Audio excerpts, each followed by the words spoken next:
Akalain mong ito lang palang makakatanggal sa madalas na pananakit ng ulo ko? Carrots, apple, at beetroot. Balatan ang carrot at hugasan. Hugasan din ng apples. Balatan din ng beetroot at hugasan ng maigi. I-chop ang mga ito into cubes ng katamtamang laki. At iset aside. Next naman ng apple. Hindi ko na sinasama ang buto.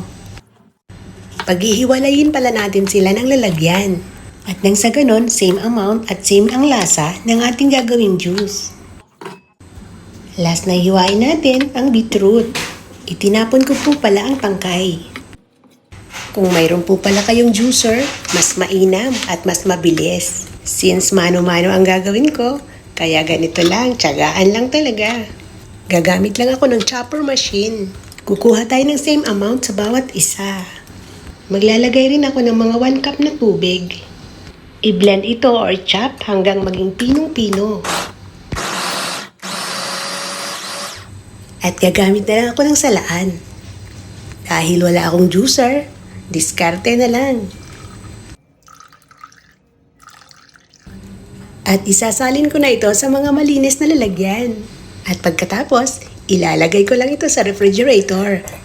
Bali nakagawa ako nito ng 5 bote na tig 1 cup ang laman. Pang 5 days ko na itong iinumin. Pangalawang beses ko na pala gumawa ng ganito. At yung halos araw-araw na masakit ang ulo ko, ito lang pala ang gamot. I-try nyo to guys, napakagaling. Ika nga, to see is to believe. Please like and subscribe. Thank you for watching. See you on my next video.